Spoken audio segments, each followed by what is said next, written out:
You sent the email? Yeah, I sent it yesterday, so Sweet. we'll see. If I don't hear anything, I might just like push it through again one more time. Oh, okay. But I know I sent it on a Sunday, so that's probably I don't know. We'll see. Okay, I'm ready. My bad. No, you're good. All right. How's it going, everybody? Welcome to another edition of the Kareem City Cast. We're going to be covering, recapping, doing it all for the Badgers win against Nebraska, 41-24, Saturday night at Camp Randall. I'm here with the real Nick Osen. Nick, it's been a little bit, but how's it going, man? How you doing? Not the fake Nick Osen, the real one. I'm doing great, my man. How are you? Good. I'm excited that Badgers seem like they're back on track after their stumble a couple weeks ago, but I thought we saw a lot from the team on Saturday night, and I know you were there. What were some of the key things that stood out to you? Top three were probably the offense looks back, which is awesome. They kind of had a three-headed monster at running back, obviously headed by Jonathan Taylor, who had a great day. So the offense looked great, especially blocking on the line. I think there were improvements in the pass rush. They actually got, I think, 2 sacks and like 7 QB hurries, which is an improvement, and it's tough to go against a scrambling quarterback. And the cornerback secondary needs bodies right now because they are falling like flies. And that's definitely one of the key storylines, especially heading into a critical matchup against number 12 Michigan. So let's start with the offense. I know that in the last, I don't know, since the season's really started, it just hasn't seemed like they've been clicking like we are used to seeing them, especially at the end of last year. Let's talk about the bodies up front, because obviously Jonathan Taylor had a good game, but he couldn't really do it without the O-line up front. What did you see from the offensive linemen? No, the O-line looked great. Easily their best performance of the year, both for running and I would say pass pro as well. The team didn't pass a ton. I think that the bye week helped. And I think that, they're finally healthy and playing to their potential with the kind of two-headed monster, I guess you'll say, back and forth at left tackle with John Dietzen and Cole Van Lanen, and then the rest of the essentially All-American line. I think they did a great job getting a push, holding their space, and basically dominating that part of the game. And I'd have to agree with you. I mean, you definitely saw the holes break open, not only for Jonathan Taylor, but Taiwan Deal also had a very impressive game.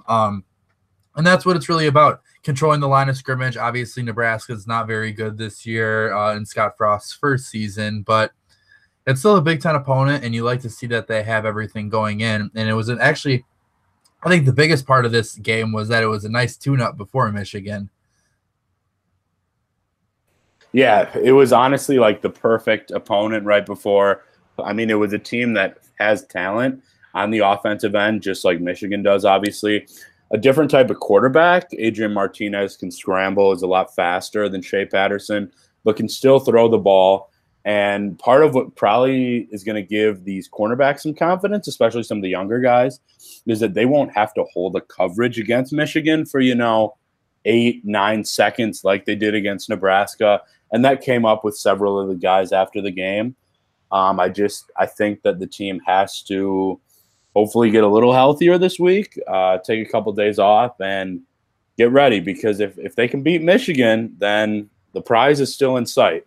Absolutely. And, you think about it, Wisconsin dropped about 3 interceptions too. I mean, the narrative, the secondary, obviously Adrian Martinez had a really good game with almost 400 yards, but there could have been a lot of things covered up here by the secondary if they would just get their hands on a couple balls. No, you're absolutely right. Like, Martinez's stat line kind of jumps off the page, especially if you throw in his rushing. But no, Badgers dropped at least 2, maybe 3 interceptions, and that definitely would have marred the stat line and taken away a couple scores as well. Did you get any word on kind of what Scott Nelson was thinking about after the game? He was ejected for targeting, kind of a hot rule right now in college football, and he will actually miss the first half against Michigan. Did you kind of get any sense of what the team's thinking about that? So I guess kind of to save face with a lot of the guys, especially Coach Chris, that they said, that that's the rule, that's kind of how we have to play now. That's how we have to practice and get used to it. But I mean, if you had eyes, you could just tell he was not trying to make a malicious play at all. I mean, he's going full speed. It's pretty hard to move your head, move your body like that. And you know how it is in football now. If you just go low and make it look extra aggressive, that's a penalty. So it sucks. I mean, I hope that, the receiver is okay and Nelson won't get that penalty again. But right. I definitely don't think there was anything malicious. His teammates had his back, and it's kind of this next man up mentality. And now Eric Burrell is going to make his first start at safety with Nelson out. And it's going to be definitely a ruckus environment for him to be doing that. So I think I've liked the progression that our secondary has taken. I think that they're kind of fitting in nicely with this role that they're in right now. They gave up some big yard plays, but I think they can handle themselves out there. And I think kind of a lot of what I saw against Iowa kind of goes into my ability to believe in their success. Dude, I totally agree with you. And I mean, you got to keep in mind, Caesar Williams was out. He's started all year. And Harrell went out with a concussion. He was starting. And so a guy that I mentioned to you before the podcast, true freshman Rashad Wildgoose, it wasn't perfect out there, but that kid can play. I mean, he's obviously got the talent. He actually turned down a commitment to Georgia, ended up switching and came to play here. And he just exudes and even speaks about the confidence that the team has. I got a chance to talk to him after the game. He says they basically, all these young freshmen, technically they're competing against each other for spots, but they don't act like that. They're all friends. They build each other up, try to help each other. And they basically model themselves after Jalen Ramsey with the confidence and swagger they bring. So it's definitely going to be a tough environment. Michigan is obviously a little better on offense than it has been, especially at the quarterback position. But I'm with you, man. I mean, hopefully, they can get a couple of these guys back. But the talent and athleticism is there. They just got to get down the experience and communication. Absolutely. And I think that's also one of the most important things is that it is a next man up mentality. In college football, it's a little different. You can get away with some stuff as long as your guy knows the schemes and everything like that. The plays can be had, and especially with a linebacking core and a pass rush that hopefully will keep getting on track going into Michigan. Totally with you. That linebacking core is solid, especially Van Ginkel can stay healthy. I mean, when he's in there, it's like an automatic pass rush. So it definitely helps, and hopefully improve things to come on the defensive end. If you had to give a MVP of the game, who would you give it to? I mean, it's obvious, but I think it has to go to Jonathan Taylor. I mean, I can't think of, more than really one bad run or read that he had. I mean, he was consistent. He just kept picking up those 4, 5, 6 yards per carry. He's averaging 5.5, 6 for a while. I know you were working, but at one point during the game, I tweeted, with this style and how persistent he's been, Taylor's got to break one soon, right? The next run is the 21-yard touchdown, and then the next drive he gets the 88 yards. So the line was huge. He didn't have a problem crediting that after the game. But, I mean, if I had to give it to just one player, I think I'd go with Jonathan Taylor. He, I believe, leads the country in rushing yards. He's starting to pick up more touchdowns, and he's looking like the guy that we saw last year, especially behind this line. And I think when I looked over the tape after the game, I think that one thing that I noticed about his running style, and I know me and Al had talked about it in one of our previews, that he's kind of got his hand on the lineman's back and trying to find the hole. I saw him hit the hole against Nebraska, and I think that, and I think we've discussed this as well. If he can get the D-backs or even linebackers trying to tackle him when he's already moving, it's just not going to happen. You saw it on the 88-yard run. once he gets ahead of steam, his legs just keep on churning, and he can, he has moves, he has good stiff arm. If he And just breakaway speed. right, oh yeah, absolutely, He absolutely. He's not just a showed power that. back. No, I mean, he's, 210, 215 pounds, but he showed that breakaway ability on that run. And yeah, we did talk about how he's got the improved vision. He's obviously got the strength, the speed, but yeah, he was hitting those holes. I think he kind of knew that that had to be improved for this team to reach its potential. He did that, and it paid off for him, which is huge for this team. I think that they're all pretty confident in the offense and as a whole. And the key now is to just stay healthy and keep it rolling.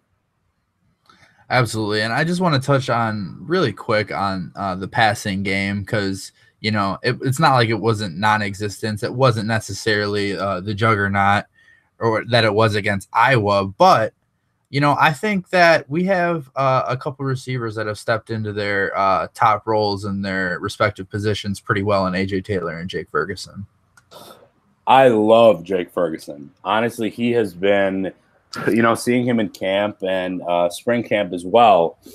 I figured that he would be a weapon, another option this year for Hornibrook. I did not think he would be this. I mean, you could argue, other than maybe AJ Taylor, although Taylor's had some drops, Ferguson has been the most reliable, kind of soft-handed receiver for Hornibrook to go to. And once he hopefully gets a little bigger and gets, more experience, he could be a legitimate all Big Ten tight end, which would be huge for this University of Wisconsin program. And I mean, think about Wisconsin. It's pretty much tight end university, tight end and running back university, and O lineman university. So, I mean, I think I'm excited about Jake Ferguson because he reads defenses really well. He finds the soft spots in the zone really well, especially on those third downs when Hornibrook needs a nice short to intermediate throw to keep the possession going. I think that's what I like most about him. And I'm actually pretty excited about what he can be in the red zone eventually. Oh, especially in the red zone. I mean, if you try to guard him one-on-one with a one-on-one matchup like Hornibrook has talked about all year, Hornibrook will find him. I mean, you can't really guard Ferguson one-on-one, especially with his size and catching ability, which he showed on that touchdown. I mean, it was a good ball, but he definitely had to adjust and get in position to make that play. So I'm with you. Ferguson has definitely been a bright spot for the Badgers this year. All right. Well, I think that there was a lot that went on into the game, but not as much as we're going to have to talk about next week because of the opponent. So I'm going to cut this one off. I think that the Badgers had a really good week, 41-24. Defense, obviously, secondary needs to get shored up just a little bit. But we have a big game coming against Michigan, and we'll be coming to you with a Cream City Cast preview of the Wisconsin-Michigan game later this week. Nick, do you have any final thoughts for the listeners? Just hope that the secondary can get healthy. Dixon suffered a bit of an injury at the end of the game. He told us media today that he will be playing. You're never 100% throughout the season. But there was one point, I think, after the targeting penalty where the Badgers were without every starting member of the secondary. Two injuries, the targeting, and then just possibility of a concussion. So I guess, yeah, if they can get healthy and stay healthy, that'd be great for their chances against the Wolverines because that's going to be a tough game. But we will be previewing that later this week.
Hello? Hey, buddy. Dude, my computer just like stopped working. Jesus Christ. Couldn't have been much worse timing. Oh, God. I don't even remember. I think you were talking about the secondary. I was, and I kind of noticed when it froze. So you want me to just finish that up again? Yeah.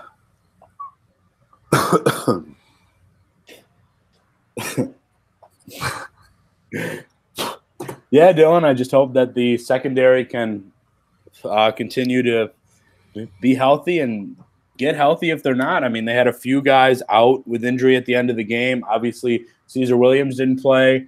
Deron Harrell went out with a possible concussion, and then Dixon was a little banged up at the end of the game. Dixon said that he'd be playing this week at Michigan, that you're never 100% throughout the season, but that is definitely something that I hope can be improved this week as the Badgers get ready for the Wolverines. Look forward to previewing that with you later this week, brother. Yes, and definitely that secondary will have a interesting matchup against Peoples-Jones. That will be interesting to watch. For sure, man. It's gonna be a battle, especially going against a really good passer like Shea Patterson. All right. Well, I want to thank Nick Osen for coming on as always, as he did this year, always giving us great insight from inside the locker room. You can follow him on Twitter at the real Nick Osen, and check out all of his stuff on Scotty Sports. So, my name's Dylan Piccolo. Follow me on Twitter at DP_hoops. Check out all the great stuff going on at Cream City Central, and we'll talk to you later this week. Thank you. Go Badgers.